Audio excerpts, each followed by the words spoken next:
O Flamengo é um clube que arrecada, ontem era milionários contra bilionários, né? O Flamengo arrecada 1.360 bilhões de reais ano.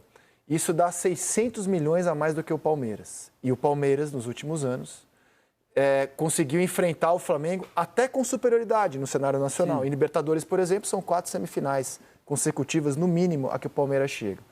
Então, o Palmeiras, no meu entendimento, com bem menos dinheiro, trabalha melhor do que o Flamengo. O Flamengo poderia fazer valer esse poderio financeiro se trabalhasse melhor a parte esportiva, como ele trabalha brilhantemente nas finanças e tal. Então, se você se dispõe a pagar quase 40 milhões de reais por um zagueiro, para ele vir e não jogar no jogo de ontem, eu acho questionável. Se você paga 50 milhões de reais num jogador como o Alan, e no momento como o de ontem ele não serve para jogar, a contratação é questionável.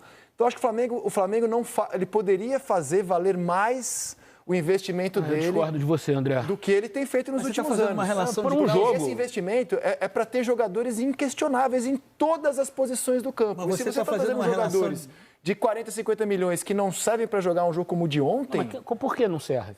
Acabamos de dizer que o Igor era melhor que o Alan para jogar ontem.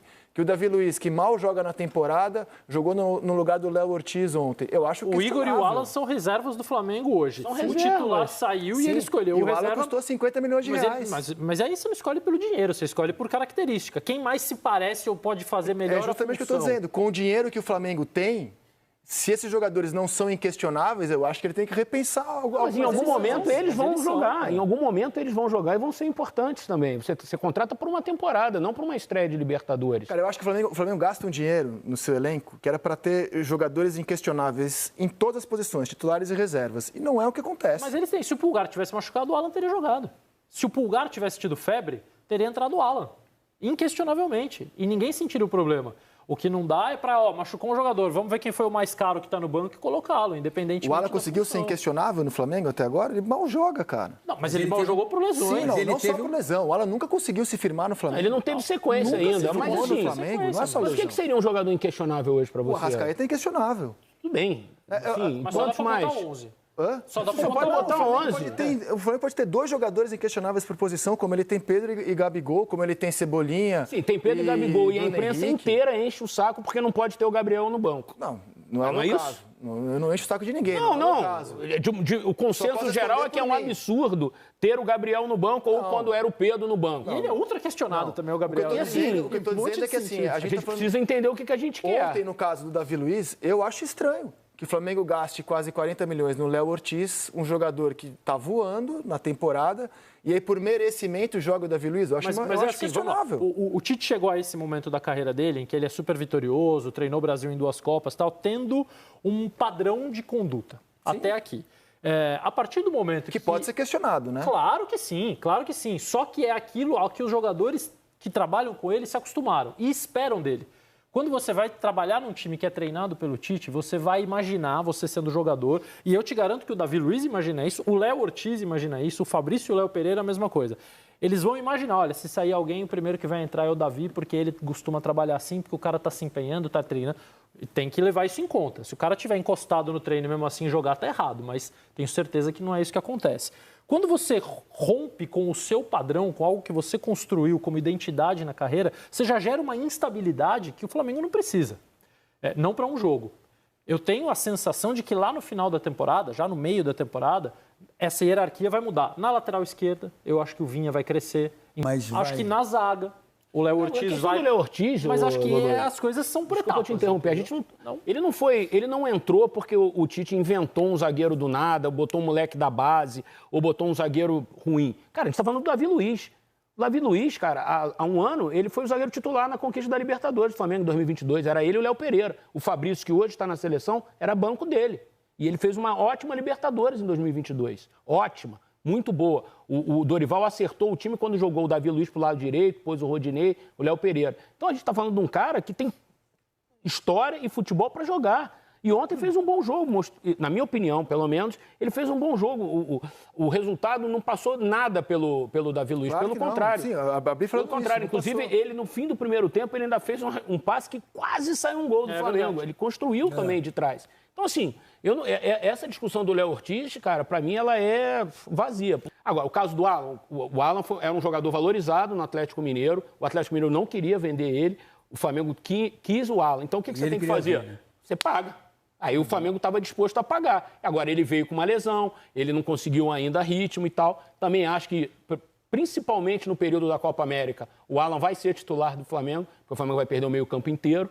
Então, assim, eu acho que tem que ter um pouco Agora, de... é revelador mesmo do jogo de ontem, e isso deve ter sido para o departamento, para a comissão técnica e, evidentemente, para a direção do clube. É a comissão técnica e a direção do clube. O Flamengo não tem um reserva para o Pedro, por causa da suspensão do Gabriel. Isso é um problema. Que vai completar... Chegou o Carlinhos, né? Não, tudo bem, mas ele não está nessa primeira fase da Libertadores e não está na próxima fase da Copa do Brasil. E eu com todo respeito, é uma distância de nível Isso. Eu estava considerável. pensando, inclusive, abril, faz um ano que o Gabriel teve o episódio lá do controle de doping, não é? O Flamengo entrou ontem, me parece, com um pedido de um efeito suspensivo. É porque a denúncia foi em dezembro, né? Então, mas eu acho esse tempo muito longo. Eu acho que isso é o tipo de situação que precisa de ter mais agilidade no seu início, no seu meio e no seu fim. Mas o jogo de ontem, ele foi revelador que o Bruno Henrique pode funcionar como um homem atuando por dentro? Pode, ele tem capacidade para isso. Mas não é a mesma coisa. Porque quando você tem esse Bruno Henrique por dentro, você está perdendo o Bruno Henrique que joga por fora. O Tite entendeu que o Pedro devia sair, com isso ele deslocou o Bruno Henrique. Numa circunstância normal, sairia o Pedro e entraria o Gabriel. Independentemente assim do uso do Léo Ortiz, do Davi Luiz, eu acho que aí deveria jogar. Agora, tem um problema. O problema é, em não podendo contar com o Pedro, vai contar com quem? Estou dizendo agora, nessa fase da Libertadores. O Carlinhos é um jogador que foi contratado de forma emergencial. Acredito que o Flamengo não teria feito esse movimento no mercado se por acaso não houvesse a punição do Gabriel. Ficaria ali e pronto. Emergencialmente, foram buscar um jogador que se destacou no uma aposta, campeonato, né? E que o Tite conhece razoavelmente, né? E quando você traz um jogador de um clube que se destaca num campeonato estadual e o traz para um clube de maior projeção, é rigorosamente uma aposta. Talvez aí bata com o ponto que o André falou em relação à questão do orçamento, que quando você precisamente diz um banco pobre, eu acho que talvez o que você estava pensando é o seguinte: o Flamengo não tem, pelo orçamento que possui, direito a ter um banco pobre. É isso que você quer dizer? Não, além disso... Mas ali teria o Gerson e o Gabriel nesse banco, que deixaria o banco mais encorpado. Por exemplo, eu gosto da comparação, porque são os clubes que estão dominando o cenário sul-americano, né? Então, acho que é inevitável você comparar Palmeiras e Flamengo. O Palmeiras não pode se dar o luxo de desperdiçar dinheiro. Ele arrecada 600 milhões por ano a menos que o Flamengo. Então, tudo que o Palmeiras investe tem que ser... O Flamengo também não desperdiça dinheiro. Eu acho que desperdiça. Esse é o meu ponto. Eu acho. Quando você contrata o Vidal pelo salário que ele tinha, um dos maiores da América do Sul, eu acho que o Flamengo rasgou dinheiro. Sim, tem. Não. Aí concordamos. Tem episódios de contratação que realmente... Se o Flamengo não avaliou... Eu sei que futebol não é ciência exata. Você pode avaliar que o jogador vai fazer a diferença, ele chega e não acontece. Eu sei que isso é possível. Mas se o Flamengo investe 50 milhões no Alan, avaliando que... Porque para você gastar 50 milhões é para ele ser um jogador primordial. E ele vem para ser mais um, rasgou dinheiro. Se você traz o Léo Ortiz por 40 milhões de reais e ele não vem para ser um jogador indiscutível, assim, uma opção claríssima de jogo, está rasgando dinheiro. Esse é o meu ponto. Acho que o Flamengo trabalha com muita gordura, ele tem muito dinheiro e ele gasta, às vezes, um dinheiro que não faz sentido, na minha opinião. Ao contrário do Palmeiras, que por ter menos dinheiro, não pode se dar o luxo de errar, ele tem que ser preciso em tudo que ele gasta. Porque futebol não é ciência exata. Mas bem menos. Esses últimos anos. Errou bastante. Errou muito também. Bem menos, ele gasta menos. Sim, mas os erros são mais baratos. Claro. Mas são erros. Mas uma coisa é você errar com um jogador que custa 5 milhões. A outra é você errar num jogador que custa 50. Mas aí você erra. Mas o Palmeiras erra e corrige com o mesmo treinador, né? O Flamengo, o treinador tem que pegar a contratação do treinador anterior e entrega para o outro. Quantos treinadores o Flamengo teve durante o Abel? Só enquanto o Abel Ferreira estava no Palmeiras. 10. É só contar. De acordo com reportagem do GE, em um primeiro momento foi celebrado um acordo entre as partes no fim do ano passado para um novo contrato até o fim de 2028. Houve até brinde para comemorar a renovação. Porém, o contrato não chegou a ser assinado pelo presidente Rodolfo Landim, que preferiu esperar para tomar essa decisão mais para frente. No entanto, em entrevista recente, na qual Landim indicou que só fará uma proposta no final do ano e admitiu perder Gabigol de graça, caso ele assine pré-contrato com outro clube a partir de julho, essa entrevista acabou caindo como uma bomba no departamento de futebol rubro-negro. De acordo com a reportagem do Diogo Dantas, através do O Globo, as declarações do presidente Rodolfo Landim sobre a renovação de Gabigol irritaram Marcos Braz, o vice de futebol que deixou costurado o acordo para a renovação do atacante em outubro do ano passado, não gostou de ter sido desautorizado. As recentes declarações aumentaram a tensão. Braz liderava os contatos com Gabigol e seus representantes. E a negociação acontece desde então a poucas mãos, justamente para não haver discussão pública. Assim como o vazamento de uma postagem do presidente em um grupo da base política, na qual Landim afirmou que o clube não ficaria refém de Gabigol e que ninguém perderia mais que o Gabigol, que teria perda de imagem refletida para toda a vida, se não renovar com o Flamengo. Rodolfo Landim procurou a reportagem do GE depois da publicação desta matéria do Globo e informou que jamais deu aval para a renovação de Gabigol nos termos combinados em 2023. De acordo com o presidente, ele não participou das negociações e, ao conhecer os números acertados, vetou o acerto naquele momento. Então, tá aí, era algo envolvendo Gabigol e Flamengo, aí já passou a ser Gabigol e Rodolfo Landim, e agora já passou a ser algo Gabigol, Rodolfo Landim, Marcos Braz, Flamengo, e a fumaça tá aí, Vampeta, nesse caso do Gabigol. E a gente também nem sabe, o Gabigol hoje suspenso, se pode assinar um pré-contrato, se pode mesmo assinar um pré-contrato, se pode renovar com o Flamengo, se o Flamengo já suspendeu o contrato dele, porque o Flamengo tem esse direito, né, já que o jogador foi suspenso, o Mauro até trouxe ontem, né, essa possibilidade, enfim, e essa fumaça toda, Vampeta.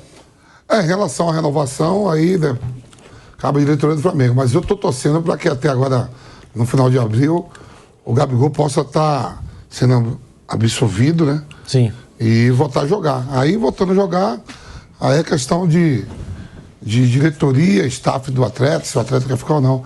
Mas eu estou torcendo muito para que ele volte a jogar. Arrependido, porque, né, tratou mal os caras e deve estar pensando assim, agora, recorrer. Se eu não ganhar, aumenta. O Flamengo está pedindo não é efeito suspensivo? É. Só isso. Ou dá ou não dá. O julgamento é depois. E o efeito suspensivo só, ele não tira a pena. Ele deixa ele cumprir nesse momento. Só isso. Ele pode voltar a fazer as atividades dele. Não, só isso. Só suspende temporariamente o processo. Só isso, mais nada. Não quer dizer nada. Tipo, o tribunal, ok, deu efeito, o que eu acho muito difícil, mas o tribunal deu efeito suspensivo. Tá bom. Marca uma nova data, tem um novo julgamento, começa tudo outra vez. Lá em grau de apelação. Só isso. Não vai absolver. Eles não vão julgar, eles vão julgar efeito suspensivo ou não. Dá o efeito suspensivo, ele pode voltar às atividades. Mas o pepino não acabou. Aí lá na frente do outro julgamento, ele pode pegar uma pena maior. É um drama permanente. Pode ser absolvido. É isso que precisa ficar bem claro. Se ele recebeu efeito suspensivo, não significa que ele foi inocentado. Significa que o tribunal aceitou julgar depois e entende que nesse momento ele pode ter algum prejuízo por não ter sido julgado ainda a apelação. Mas é efeito suspensivo, só, mais nada. E na UADA, que é onde ele está pedindo a apelação, é muito, olha, é quase impossível reverter esse tipo de coisa. Aumentar é mais fácil. Bom, o Flamengo já tem a camisa mais valiosa do futebol brasileiro, no total de patrocínios. E também voltará a ter o maior contrato individual com um patrocinador. Após 3 meses de negociação, o marketing do clube conseguiu que a PixBet iguale o valor pago pela concorrente, a VaideBet, ao Corinthians, e deve oficializar o novo acordo nas próximas semanas. O portal Mundo Rubro-Negro apurou que o Flamengo citou uma cláusula no contrato que previa que a PixBet teria que aumentar automaticamente o valor pago ao Flamengo caso ela acertasse valor superior com outro clube durante a duração do contrato, que vai até dezembro de 2025. Embora o contrato com o Corinthians não seja com a PixBet, o Flamengo conseguiu convencer a patrocinadora que o acordo estava subvalorizado e ameaçou ir ao mercado buscar alternativas caso a casa de apostas não igualasse a oferta do Corinthians.